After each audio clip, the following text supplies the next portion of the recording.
what should be the strategy, which we should take in order to meet another load which is coming up. Of course, the data center and all that is going to come up, but I think the most important one is the EV load, which is going to come up again, personal load, possibly somewhere around evening only, because that's the period, when people will go back to their homes from their offices and then, plug in for charging on this peak load management. From the network side, I would request Utsap to talk first. Then let me ask Gurpreet to talk about the smart the interface, the smart energy, the smart interface for connecting data, as well as for the various other services which are required to meet that demand. And of course, Abhishek, my colleague, ex-colleague, I am ex-Reliance too, and my colleague today at Reliance, to talk about what he's planning in his distribution network to meet this challenge. Yeah, thank you, sir, for throwing some light on the sector and how things are going to take shape. So, being in the system, what we have seen is, and being on the western part, we have one of the highest amount of DERs, that is distributed energy resources, like rooftop solars and wind also we have in significant amount. We have seen disruptions in the system. So I would take the strategy or discussion into two parts. First is strengthening of the grid infrastructure and then the modernization of the grid. Sir, strengthening of the grid, I would say that we focus on making ring main systems, especially in the distribution area below 33 kV, whatever we talk about. Having the advantage of a ring main system will help minimize power interruptions and will always have an alternative source of feeding power to the consumer. And what industries are attracted to right now is absolutely, no interruptions. So what we are seeing the growth and expansion of everything. First is converting from the radial network to the ring main network and strengthening the infrastructure and making it uh, like the CEA has recently announced to make an N-1 redundancy network, which means that you have to operate the system at a 50% load so that load transfer from a faulty ring can be transferred to the other load. Like, recently in Gujarat, what we did is we were proposed to lay cables of 185 square mm, 185 square mm. But the utility proactively suggested instead to lay 240 or 300 square mm load cables so that the forecasted load can be achieved, in the next 15-20 years. What they are seeing, a 200 ampere voltage level can be sustained on that grid. Second, talking about modernization, sir, we are trying what we have seen, or what the strategy can be after you have built a strong grid. We can try to modernize each and every equipment that is a part of the. Of course, we are doing it at the smart meter end, but whatever that is there before the smart meter, that is the substations, the switch gears, the transformers, and LT panels, we can target to digitalize these systems also.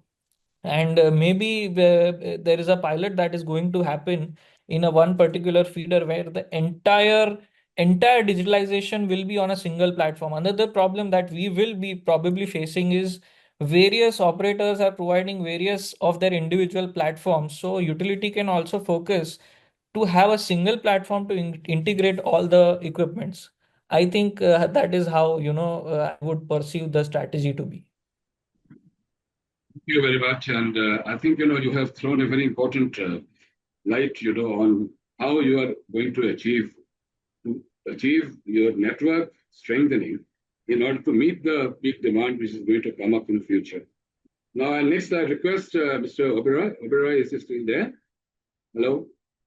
I'm there, sir. How you'll manage the two peaks, this is your area actually, because you got to really contribute how you're going to collect that intelligence and also to act in order to come up with solutions which will ensure that we reduce our total, this demand diversity at the same time meet the two demand. Yes, please. Yeah. See, when the smart meter concept started in the country, the thought was not this. The smart meter was thought to bring the electricity, the utilities which are running into losses back into the profitability, so that there is a increase in the revenue, a reduction in the AT&C losses, and to eliminate the manpower for the meter reading, etc. So that part, it started way back in 2014 with a humble start, and now it is in a full momentum today in the country. So something 70 million devices have been deployed, and they are connected to the various software of HES and MDM, and they are doing what is required from them to be done. But as the time progressed, then so much of data which is coming to the system every 15 minutes, and these new things which are coming, where the distributed energy resources are so diversified, and they are increasing it so rapidly today in the country. The renewable energies is also increasing so rapidly in the country. So the question comes, what if here today the country has a 500 gigawatt of a renewable energy, and there is no visibility of data, there is no visibility of consumption, there is no visibility of availability? Are we going to make the best benefit of that renewable energy? So smart meter per se, today, earlier it was a device which was an energy meter, primarily to measure the energy and bill the consumer and collect the money and do it in an efficient manner. That was all the thought about. But now today, that particular smart meter will act like a sensor in the entire digital ecosystem. That it will that data will give, and of course with the tools like AI, with the software of HES and MDM, with the software of HES and MDM, this is going to give more of a predictive a requirement that the intelligence can be built into with these tools. But the device which is going to capture the data and throw it to the central system, to the data center, would be the smart meters, and this is what we call it AMI 2.0, where we have to work on the demand response, where we have to ensure how the renewable energies are integrated with the grid, and it becomes the foundational, it becomes the more core for the entire digital ecosystem of the power sector. So this is basically how the smart meter journey could have been, the AMI 1.0, and what we are thinking from 2.0. Thank you. Thank you very much. And now I come to Abhishek. I think he is the owner of the Delhi distribution network. So he should be now commenting on the basic question which I raised was that twin peak. Abhishek, you understand what I'm talking, and how do we manage? What are the steps we are going to take, and what advice are we going to give to the government as well as to the other policymakers to ensure that by 2035 we already have the data center jumping into the system. We already have the EV also infrastructure reasonably built up. Of course, the existing distributed renewable energy resources and all that will all be there. The smart meters and that infrastructure will always be there. But as a distribution utility head, what do you foresee as the major challenge in meeting these two twin load, peak load, which is one of the things which is going to become even worse as we go to the future? Yes, Abhishek. Sure. Thank you, Himadri. In fact, see, the data center load is a flat base load and continuous load.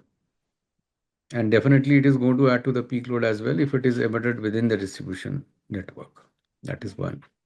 Second is the electric vehicle charging load. Yes, we have seen that it is piggybacking on the cooling load in the evening and the night. If you see the e-bus charging infra that we have in Delhi, the patterns you see, the evening peak, the traditional peak is there, that is coinciding with the e-bus charging. Now, if you talk about the same, the home, with the study reports that we have seen, and we have done our own primary study as well, that the 60-70% of charging is going to happen at home. At least 60% is going to have charging at home, and that too when people return back from their work, and that is also going to piggyback on the evening peak load of the transformers. Now, the good part is that EV load can be deferred from the peak. But the cooling load deferment is very, very difficult, because cooling, when the people feel the heat, they won't like to switch off their ACs. But electric vehicle charging, because once I have returned from my work, I know that my scooty will get charged in 3 hours, for example. I may well start the charging at maybe 2 a.m. in the night, in the early morning, rather than switching it on at around 8 p.m. or 9 p.m. If I have that smart infra in place, that is one, that is called managed charging infra. Second is the TOD rate for EV charging is also very, very important. That is not there. That has to be enforced. In Delhi, you have a separate EV meter, by the way, EV tariff meter. So TOD rate is applicable on the EV, but that is only for the May to September period as a routine. Now, the EV specific TOD and TOE rate design is one suggestion to the government and the regulators, where it is going to ensure two things. First, the load management of the electric vehicle on the grid. Second, ensuring that the EV charging is happening in most of the green hours in the 96 time blocks in a day. So utilizing solar for the charging of the EV. The next thing that we are doing is piloting the stationary storage co-located with the e-bus charging infra. In the daytime, when the bus is on the road, the battery gets charged from the grid using solar electricity. And in the evening, the stationary storage could be used to charge the buses instead of putting the load on the grid directly, maybe for 2 hours or 4 hours. And this is one cycle for the electric buses. The second cycle is, of course, can be used by the grid as an ancillary, the discoms as an ancillary or energy arbitrage. So the co-optimization and usage is another thing that is being trialed. So meeting the two peaks, the twin peaks, you said one is the day peak, another is the night peak. Twin peak in the day peak may not be an issue as far as power is concerned, because we are now having a huge quantum of solar, and you see the prices on the grid which touch rock bottom during the solar hours. If you have seen the IX prices, DAM prices, RTM prices. So the power availability is not a concern. In the day peak time, maybe network adequacy has to be seen. If the network is adequate to carry the power to the the destined customer.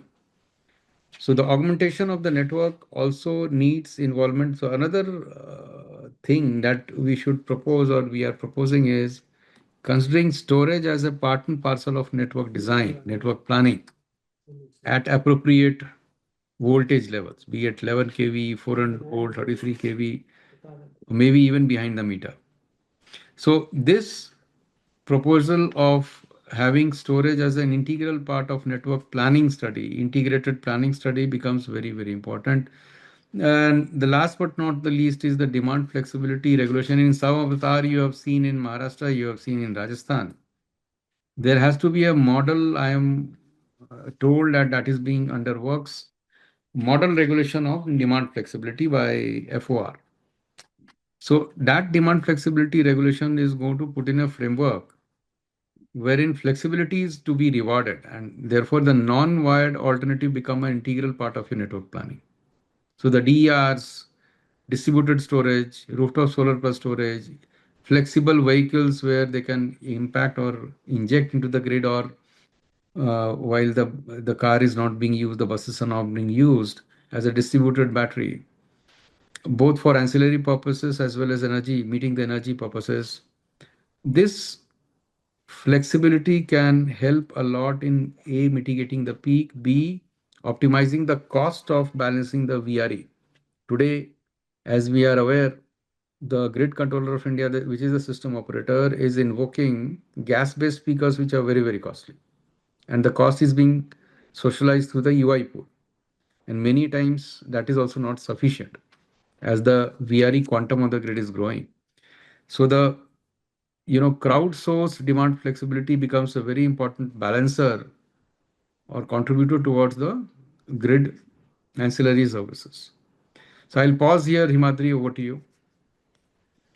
Well, I think, one other thing which I would have I would like to add is that, we also have to have generation flexibility. See, battery storage and the entire transmission network reconfiguring and putting in the entire new infrastructure is not going to happen in the next 15 years. You can rest assured, because that requires a huge amount of one expenditure. The other is actual process of getting things done on the ground. That's the studies what we have seen in most of the other countries as well as India also. So flexible generation is going to become the solution to this, and how to bring in this flexible generation into the grid is going to become your major challenges beyond whatever you have mentioned so far. That is what I thought, might be one of the major, policy changes which the government has to bring in. In that direction, NTPC is working on flexible, and they have brought down their actual turn down ratio in their various times of pilot studies to less than 40%. They're trying to get down to 25, 30, 25%. Well, if those units can be brought down to those levels, yes. Otherwise, when the evening peak is going to come, no matter what you try to do, you won't have enough generation capacity because your solar would have already started peaking off, and your battery and the infrastructure won't be ready. So I leave this as a problem, as a thought for you to So this address. is not a problem, 𝙂𝙧𝙞𝙙. See, flexible generation is already happening, as you said. But the challenge is when you talk about flexibility, It's a dream. no, We are when you talk about flexible generation, there are three attributes. like, One is the minimum technical level, which you are talking about, lowering from erstwhile 70% to now 50, and now further going down to 40, 25, 30 is our dream.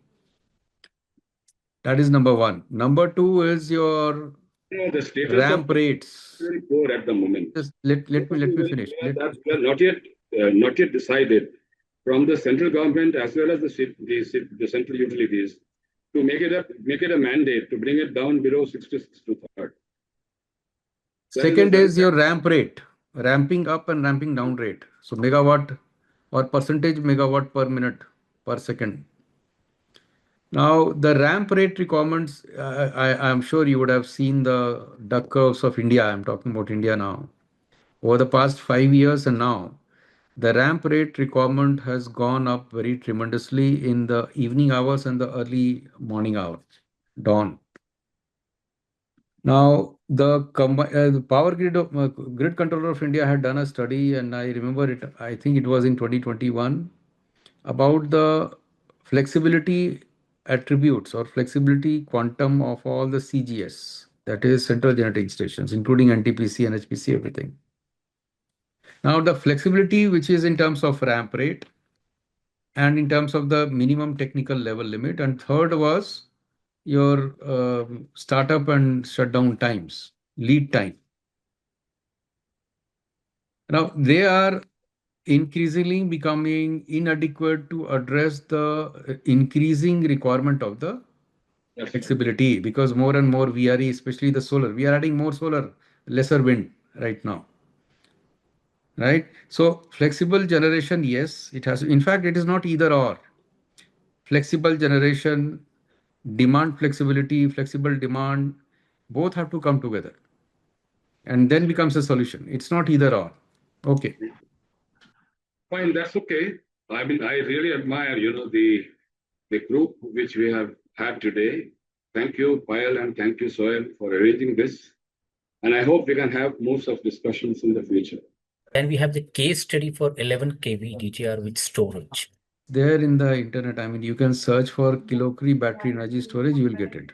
I would like to know what will be the exact mechanism for DSO. There was a 𝙂𝙧𝙞𝙙 project, and they have brought out a book on the DSO. It is available in the public domain. I think there is a DST, Department of Science and Technology website link is there. I'll post that link here. You can pass on.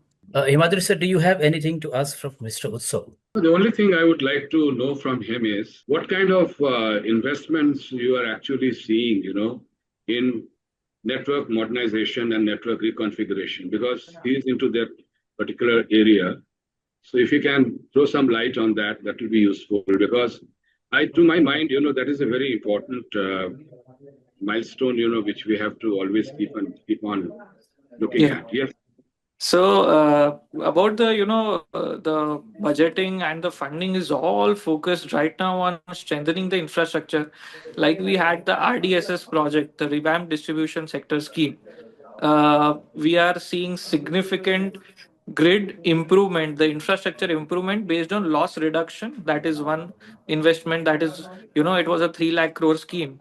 And the second, what we are seeing is, because of the renewable, we are having a tremendous grid strengthening opportunity. So if I just talk about, the western part, Gujarat transmission, they have just set a budget of 96,000 crore to evacuate the 30 gigawatt of Khavda into the state.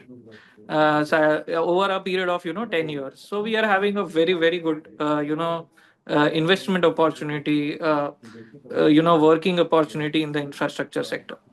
Okay, few questions I would like to ask. How do you assess the current progress of smart electrification and grid digitalization across the country? Putting up to Mr. Gurpreet, if I say this. See, I will limit this discussion right now on the smart meter, the communication networks, the grid analytics, and the storage. As Mr. Himadri said very well, that battery storage is a solution, but probably not a practical solution. It might take 15 years for us to have practically deployed in the country and where we can make the best use of it. The problem statement still remains the same, that how the flexible generation can be addressed and how the grid can be modernized to control this thing. So coming back to the my subject, as I earlier also said, that the smart meter had traveled a journey. There was a phase one, and then there was a phase two. Phase one was a device, and the phase two, it will act like a sensor for the digital power sector. It will be a core component because it will act like a sensor. This is a device which is going to give you the visibility on the consumption which is happening, distribution wise, distribution transformer wise, feeder wise, and maybe town wise and the city wise, however you want to map it.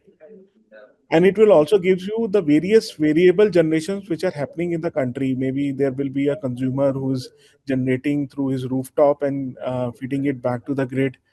So that measurement will be also available today. There were times when this data was purviewed only after 30 days, when the meter reader used to bring the reading back to the utility. Now today the same data is available every 15 minutes. Now the question comes is how to do the analytics of this data. The data is available now. There is a sensor which is capturing the data. There is a communication network through which the data travels to the system, and the system which converts that data into a readable form, into an intelligent form on which we need to take an action. So the fourth layer which we are trying to deploy, I mean the modern utility is trying to deploy, is the AI piece, that how to convert that data into the real predictable model, and convert into reducing the variability which is happening on the grid. So this is the phase two, which the journey is ongoing. The data analytics have started. Meter is acting as a sense. The communication networks are becoming more robust. It was a challenge at some point of time, but today it is no more a challenge. And the predictable softwares are also in place, where they are forecasting the demand and also forecasting the generation in both the solar and the non-solar hours, and it need to get more matured. The systems need to get more matured uh, to ensure, because the tomorrow solution is not the fossil power generation. It has to be non-fossil, and non-fossil has its own limitation, that it generates intermittent, and that challenge can be only governed if we have a real-time data, and that real-time data can be captured and can be converted into an actionable intelligence. So that is how where it is. So what is the current scenario? We are talking about smart electrification. In fact, All India Discom Association (IDA) is working on a digital capability maturity model for the distribution utilities across the country. So we are also working together on that. So that is a 5-step process where basis the status of a utility, current utility, it will be at level 1, 2, 3, 4, 5, 5 being the most mature. If you ask me the level of preparedness except for the private utilities, you talk about Adani's, Tata's, even CSC, or in Delhi, BSCS is there. The level of digital utilities across the state is minimal. Of late, like Bihar has pioneered in terms of taken a good leap in smart meter, but in terms of other parameters like SCADA, ADMS, or digital twin of the low voltage network, it will not be the same at all the states level. So few of the states like Gujarat may be doing well, but not all the states are at the same level. So there is a great amount of disparity, and therefore somebody was talking about RDSS. Using RDSS, you are going to install the basics, like for example, SCADA, OMS, GIS, and SAP, or not SAP, I mean ERP.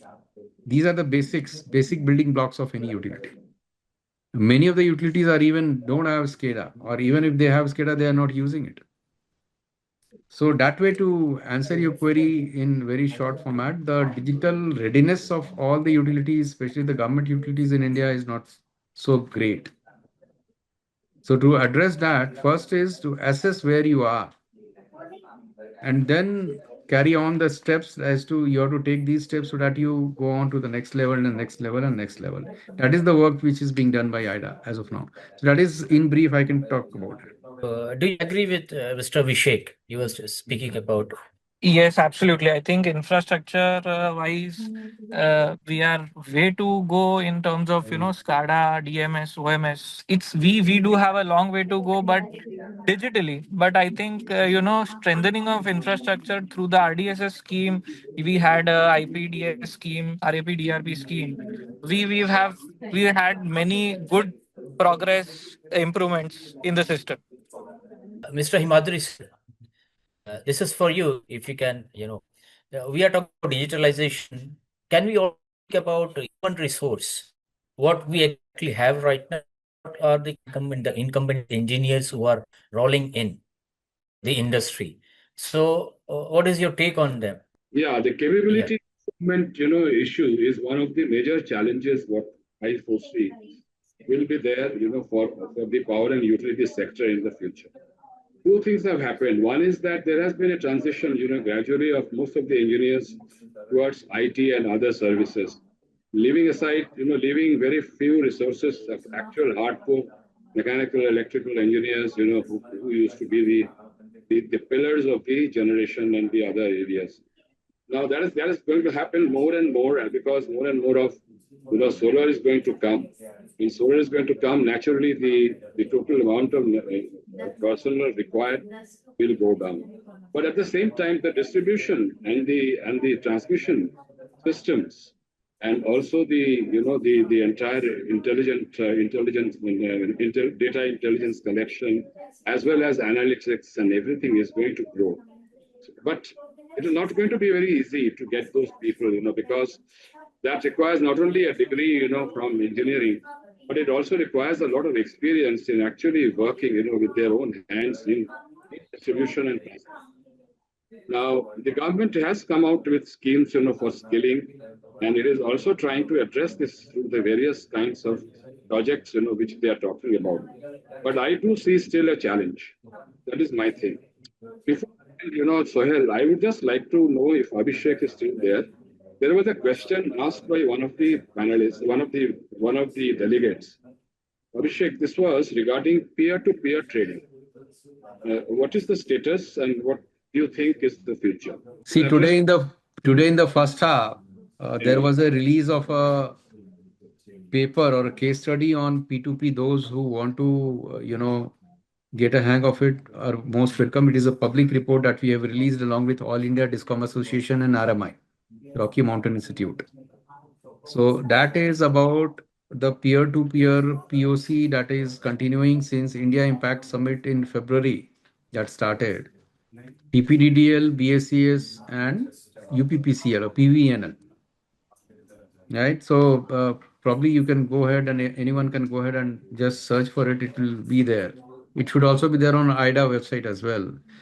Now, peer-to-peer trading again is a very small step, but a giant leap towards DSO. So, very small step for ushering in or enabling flexibility. So, it is going to help in coming up of more and more DRs on board. I mean, the discoms might have a problem saying that this is going to eat up my revenue or this is going to go to losses. Yes, this might be akin to open access. If a prosumer is essential and consumer is a C&I customer, then it's going to be sure short revenue loss for the discount. Okay. Now, these things can be addressed through multiple business models, especially if peer-to-peer trading, because this is not only rooftop solar generation trading. The trading could be of all kinds of flexibility, all kinds of V2G or G2V, all kinds of rooftop solar plus battery storage. Okay, all kinds of flexibility. So when we mature to that level, because this is a POC, somebody can say that this is bleeding the utilities. But when you mature to that extent, it is going to be a game changer in terms of ushering in flexibility within the grid and transforming a discom, today's discom, into a DS. So rest assured, the wheeling charges, the cross subsidy charges, those things are being worked upon by the. In fact, I am told CRC is working on a model regulation for peer-to-peer through FOR, where it is going to take care of how the scheduling, how the DSM, all those things can be managed. Today, the scale of peer-to-peer is very, very minuscule in kilowatt level. Tomorrow, when the rooftop solar and distributed energy resources go into megawatt and gigawatts, so probably what is going to happen in terms of settlement, in terms of division settlement, in terms of energy settlement, in terms of energy billing accounts of the utilities, if it is inter-discom P2P, for example. So those things are going to be captured into that. But yes, I'll invite you to go through that paper which has been released today. BSES has done some pilot project, right? That's what I'm talking about. It's already going on. It's already going on right now. Can you give some details about that project? Can you share with our delegates? That is what I'm saying. That is in the report that was released today. So that report is available on the public domain. The pilot project which you have carried out already. It is undergoing right now. It is a part of the National India Energy Stack Program. Okay. All right. Okay, there is the India Energy Stack Program by MOP. Question from Sanjeev, Mr. Sanjeev, one of the delegates. He was trying to know what is the status. I hope Mr. Sanjeev has got his answer.